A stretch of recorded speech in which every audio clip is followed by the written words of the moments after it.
Ladies and gentlemen, the show is about to begin. La semana pasada tratamos varios temas. ¿Qué es una alergia? ¿Y cuál sería el mecanismo por el cual va a aparecer una enfermedad alérgica? ¿Nacemos alérgicos o desarrollamos la enfermedad? ¿Cuáles son esos alérgenos capaces de producirte una reacción alérgica? Esta semana hablaremos cuáles son sus síntomas más frecuentes, cómo lo diagnosticamos, cuál es su tratamiento y aún mejor, cómo podemos prevenir la aparición de enfermedades alérgicas. Ya comenzamos.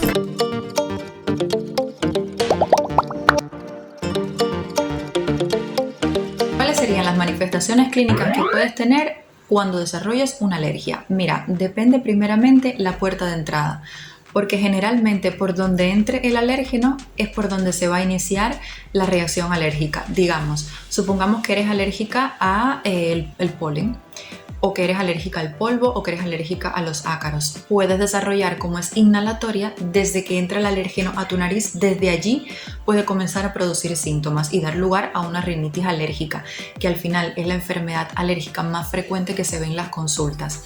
¿Por qué estaría caracterizada la rinitis alérgica? Básicamente por prurito nasal, sientes mucha picazón dentro de la nariz, puedes tener estornudos, tu nariz se va a poner como un poco roja, o sea, un eritema, que es como nosotros decimos, debido a la vasodilatación que va a producir la histamina en estos vasos superficiales. Puedes tener también acto seguido una conjuntivitis alérgica, los ojos te van a picar mucho, te van a llorar o incluso pueden verse las dos entidades al mismo tiempo, una rinoconjuntivitis.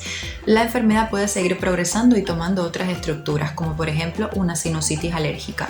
Tendrás dolor en esta área de aquí, si es frontal o etmoidal, o en esta área de acá, pero siempre acompañada de síntomas como el prurito, del lagrimeo, de la rinorrea, de los estornudos, algo así. También puedes producir, si sigue bajando la infección, una bronquitis alérgica. Ya aquí tendrías mucha tos, tendrías dificultad para dormir, te cansarías mucho por estar tosiendo, vas a utilizar mucho los músculos intercostales, los músculos accesorios de la respiración, y por eso es que te vas a sentir cansada, fatigada.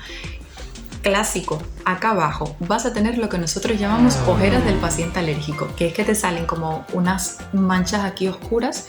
Esto nosotros decimos que es un signo sugestivo del paciente que tiene alergia. Si la condición continúa progresando, podrás llegar a desarrollar lo que conocemos como el asma alérgica, una enfermedad inmunoalérgica por definición, en la cual tus bronquios van a cerrarse, se va a producir una broncoconstricción, se cierran tus bronquios debido a esa cantidad de mediadores de la inflamación, esa cantidad de histamina, y vas a comenzar a tener una dificultad respiratoria, que por suerte va a ser reversible, de manera que cuando recibas tratamiento y pares la exposición a ese alérgeno específico que te está produciendo los síntomas, esa constricción, esos bronquios tan cerraditos, se van a abrir otra vez y vas a poder respirar como lo hacías anteriormente.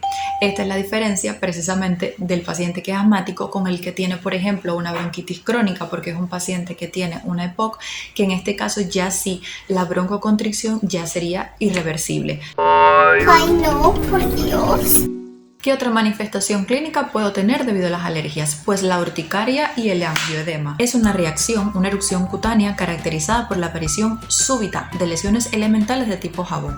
Ellas van a estar rodeadas por una reacción eritematosa, o sea, como una reacción roja, como un color rojo alrededor de esa lesión, y la característica es que va a ser muy pruriginosa, te va a dar mucha picazón. Si esta urticaria se prolonga por un periodo más allá de 6 semanas, entonces nosotros hablamos de que el paciente tiene una urticaria de tipo crónica. ¿Por qué siempre me pasa esto? ¡Cállate la boca! La dermatitis atópica es otra de las enfermedades que puede presentar un paciente alérgico. Se trata de una enfermedad inflamatoria crónica de la piel que puede afectar lo mismo a niños que a adultos y que se caracteriza sobre todo por lesiones que van a ser eritematosas, o sea, rojizas, en zonas de pliegues, aquí, en esta área de acá o detrás de las rodillas, que van a ser altamente pruriginosas, que van a dar lugar a que el paciente tenga insomnio. Es por eso que tenemos niños verdaderamente irritables y desconsolables por el gran prurito que pueden tener. Además, van a haber modificaciones de las características de la piel. En estas áreas en que aparecen estas lesiones debido al rascado, se van a convertir en zonas muy ásperas, muy secas, y unas lesiones que nosotros nosotros le llamamos en medicina liquenificación, que es que aparecen como si fueran unas líneas blancas en la piel, y esto es debido al rascado intenso y al rascado constante de todas estas áreas de la piel. Estos pacientes tienen una susceptibilidad muy aumentada de presentar infecciones cutáneas, por supuesto, porque si nosotros tenemos la piel lesionada y nos estamos rascando la piel todo el tiempo, todas las bacterias que normalmente viven en la piel pueden ir perfectamente a estas áreas lesionadas y producir una infección. Entonces, cuando nosotros decimos que el paciente tiene una dermatitis sobreinfectada, y en este caso sí que necesitarías antibióticos para tratar primero la infección y después tratar el componente alérgico. Lo ideal sería que te hicieras el prick test o las pruebas epicutáneas. ¿Qué es esto? Bueno, son unos test que se hacen aquí en el antebrazo, donde se colocan una serie de alérgenos, de gotitas que contienen el alérgeno que yo sospecho que tú puedes ser susceptible a él. Y te van a dejar esas goticas aplicadas por un término de unos 15-20 minutos allí para observar la reacción que aparece.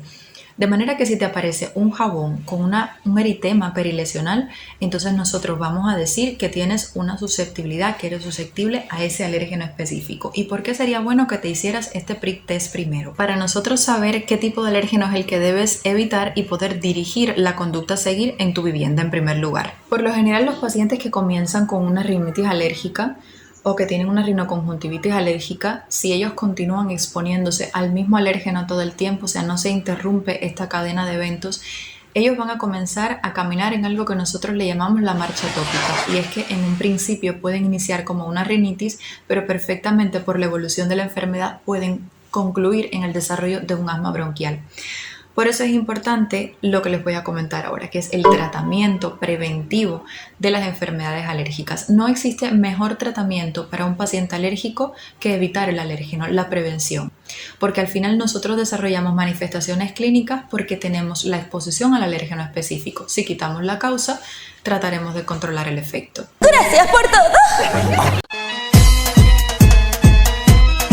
Te recomiendo que si eres un paciente alérgico, primeramente, tu casa debe estar muy ventilada. Abre todas las ventanas, abre las puertas para que el aire logre correr de manera constante y logre arrastrar todo lo que pueda comportarse como un alérgeno para ti. Por otra parte, la limpieza de tu casa tiene que ser mediante fregado, no puedes barrer. Tienes que tratar de limpiar con agua, de que si vas a remover el polvo de la superficie no puede ser con un paño seco, tiene que ser con un paño húmedo, porque cuando trates de hacerlo con un paño seco vas a levantar todo ese polvo que además tiene contenido ácaros y por vía inhalatoria van a estimular, por supuesto, la aparición de síntomas como el prurito nasal. Debes evitar las alfombras, las moquetas, los peluches. Debes evitar colocar una biblioteca dentro de tu habitación donde duermes. Debes tratar de evitar tener muchos cúmulos de papeles, de libros y todo esto en tu habitación. ¿Por qué? Porque todos ellos van a retener polvo en su interior que por supuesto va a ser un alérgeno para darte manifestaciones clínicas. Por otra parte, debes tratar de lavar las cortinas y la ropa de cama semanalmente a alta temperatura, a más de 60 grados. ¿Por qué? Porque los ácaros se eliminan muy bien con las altas temperaturas e incluso mejor que con el uso de acaricidas. Es importante con los acaricidas, ten cuidado porque muchos de ellos, debido a que son productos químicos, van a estimularte y comportarse como verdaderos alérgenos para el desarrollo de manifestaciones. Yo te recomiendo que en lugar de acaricida trates de dormir en un colchón que sea de látex o que sea de esponja, de manera que lo podamos aspirar. Pero si no tienes los recursos para comprarte un colchón así, pues por lo menos ponlos al sol, porque el sol va a destruir los ácaros. En el caso del baño, trata de bañarte en horas de la noche, cuando ya estés cerca del horario de dormir, porque si te bañas y sales fuera, te estás volviendo a contaminar de alérgenos que luego cuando te vayas a acostar los arrastrarás hasta tu cama y ahí te quedarás 8 horas en contacto con ese alérgeno y en la mañana tendrás síntomas. Por eso, trata de tener baños que sean cortos, baños que sean de no más de 5 minutos y que sean cercanos al horario del sueño. Para el control de los hongos, evita todos los focos de humedad. Trata de utilizar un filtro de aire que sea o que esté diseñado para partículas que sean muy pequeñitas, porque al final estas son las que tú vas a aspirar por vía respiratoria. Intenta acomodar el filtro de aire para que se dirija al aire limpio hacia tu cabeza cuando duermes. En el caso de la cocina, importantísimo sería el refrigerador. Trata de limpiar el refrigerador con frecuencia para evitar el moho. Desecha los alimentos vencidos o que estén enmohecidos. Coloca la basura en un recipiente con tapa, que esté a prueba de insectos y que esté listo para ser vaciado diariamente. Ahora hablemos un poco del tratamiento de las enfermedades alérgicas. Lo primero que debo decirte es que ningún tratamiento va a hacer que la enfermedad desaparezca para siempre y al 100%. No. Las enfermedades alérgicas son enfermedades que son crónicas, por tanto significa que pondremos tratamiento ahora y tus síntomas mejorarán, pero en el futuro, cuando te reexpongas a ese alérgeno específico, las manifestaciones van a volver a aparecer. De todas maneras, sí, controlan tus síntomas, mejoran mucho tu calidad de vida y por eso definitivamente detienen un poco también la progresión de la enfermedad y por eso definitivamente vale la pena indicarte un tratamiento. Entonces, tenemos un tratamiento farmacológico. Dentro de ellos se encuentran las cromonas en primer lugar. Las cromonas son una familia que va a estar aquí representada sobre todo por dos fármacos que utilizamos, el nedocromil y el cromoglicato. Importante que sepas que estos fármacos no van a ser utilizados en las crisis agudas, o sea, no es para cuando tienes todas las manifestaciones y cuando de verdad estás muy enfermo, no es ahí cuando se utiliza. Su mecanismo de acción va a ser la de estabilizar las células cebadas. ¿Por qué? Porque ellas inhiben la degranulación de los mastocitos. ¿Se acuerdan cuando les expliqué que la inmunoglobulina E se unía a unas células que se llamaban mastocitos y que la segunda vez, como si fuese una llavecita, abría la célula y la célula soltaba todos los mediadores? Bueno, este mecanismo de apertura es precisamente lo que bloquean las cromonas. Y además, en el caso de los niños, disminuye muchísimo la hiperreactividad bronquial que ellos desarrollan y también mejora muchísimo la tolerancia que estos niños tienen al ejercicio físico. El segundo grupo de fármacos serían los antihistamínicos y estos sí que por supuesto son conocidos por todos ustedes. Si ya sabemos que la sustancia que produce las manifestaciones clínicas es la histamina, pues entonces sería algo muy inteligente dar antihistamínicos, fármacos que disminuyen los niveles de histamina, de esta sustancia responsable de las manifestaciones. Los hay de varias generaciones. Gracias a Dios los antialérgicos o los antihistamínicos han ido evolucionando muchísimo y en favor de los pacientes siempre. La primera familia o primera generación de antihistamínicos tenía el efecto secundario de causar mucha somnolencia y esto era un problema porque las personas que lo tomaban pues no podían ir al colegio o no podían trabajar prácticamente porque siempre estaban como con sueño. Sin embargo, generaciones de antihistamínicos posteriores ya no tienen esta dificultad. Antialérgicos de primera generación tenemos fundamentalmente la hidroxicina y la desclorfeniramina. En el caso de los de segunda generación, aquí estaría la fexofenadina, la loratadina, la evastina. Tienen además una acción mucho más prolongada, lo cual permite una mayor comodidad en su administración. Los broncodilatadores, ese grupo de fármacos que se encargan de relajar la musculatura lisa, son perfectamente indicados en los pacientes asmáticos. ¿Por qué? Porque revierten esa constricción y esos síntomas que van a tener los pacientes debido a que se cierran los bronquios. Síntomas como los llamados silbidos, que serían sibilancias, la dificultad respiratoria, que sería disnea, la sensación de ahogo. Todas estas manifestaciones van a ser revertidas cuando nosotros aplicamos un broncodilatador. Aunque tienen diferentes formas de presentación, la vía de elección suele ser la inhalatoria, ya sea mediante la presentación en forma de aerosol dosificador, como también en sus versiones en forma de polvo seco para la inhalación. Otro de los grupos que utilizamos serían los corticoides, que los podemos utilizar por diferentes vías. Los habrán tópicos para las enfermedades dermatológicas, o sea, los que aplicamos en la piel, los habrán orales, los habrán también tópicos por vía inhalatoria, o sea, para la rinitis alérgica, y son fármacos que tienen una gran potencia antiinflamatoria. De ellos nos valemos precisamente para el tratamiento de muchísimas enfermedades alérgicas, porque su base es la inflamación y con ellos desinflamamos. Además tenemos los antileucotrienos, que son un grupo de fármacos dentro de los cuales se encuentra el montelukast, el zafirlukast, cuya función no va a ser otra que bloquear la unión entre los leucotrienos y su receptor, que va a estar ubicado en las células que componen la vía respiratoria. Déjame decirte que los leucotrienos son sustancias son moléculas muy potentes que producen la broncoconstricción. Por tanto, si logramos bloquear este mecanismo, estaremos haciendo posible que el paciente tenga sus vías aéreas, sus bronquios más abiertos y puedan respirar mucho mejor. Esta es la razón por la cual estos fármacos se utilizan sobre todo en el asma leve y en el asma moderada. Están indicados especialmente en la población infantil, debido a la escasa incidencia y gravedad de reacciones adversas. Sobre todo lo utilizamos previamente a indicar corticoides. También tenemos los macrólidos inmunomoduladores, un grupo de fármacos dentro de los cuales se encuentra el pimecrolimus y el tacrolimus. Ellos se han incorporado recientemente para el tratamiento de las alergias cutáneas, o sea, de la dermatitis atópica, debido a que tiene propiedades inmunosupresoras. También se ha demostrado que estos fármacos reducen muchísimo la sobreinfección bacteriana que caracteriza estas lesiones debido al rascado. Se presentan en forma de cremas de uso tópico cutáneo, lo que permite evitar la mayor parte de los efectos secundarios derivados de su uso sistémico. Finalmente estaremos hablando ahora del tratamiento etiológico de todas las alergias. Y es que sí, actualmente se dispone de tratamientos que van a ir directamente para tratar de disminuir tu sensibilización.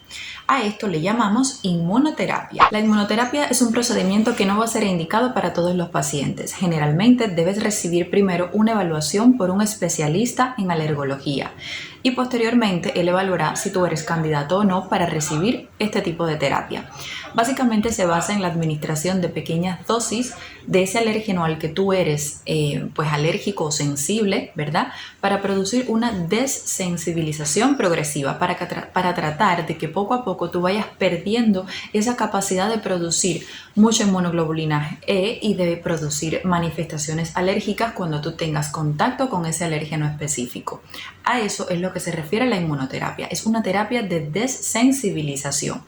El problema es que toma aproximadamente de 3 a 5 años para recibir todas las dosis que probablemente necesitarás. Y el otro problema que tiene es que durante la inmunoterapia pueden aparecer, no es que siempre suceda, pero la posibilidad está y debes conocerla, pueden aparecer reacciones adversas incluso graves, como lo es la anafilaxia. De cualquier manera, existen centros especializados en este tipo de tratamiento y ellos tomarán un grupo de medidas para disminuir el riesgo al máximo. Gracias por todo. Y finalmente ha llegado el tiempo de despedirse. La verdad me la he pasado muy bien en compañía de todos ustedes, comentando sobre uno de los temas que más me gusta de la medicina, que es precisamente las alergias. Y bueno, por ahora solo me queda invitarlos a que vean el video, a que busquen muchísima más información. Si tienen alguna duda me pueden escribir en los comentarios y yo con mucho gusto estaré pues respondiéndole en la medida de lo posible. Ahora no me queda más que desearles un magnífico día. Les mando un beso, un abrazo, cuídense muchísimo y de seguro que nos vemos muy pronto. Chao. Goodbye.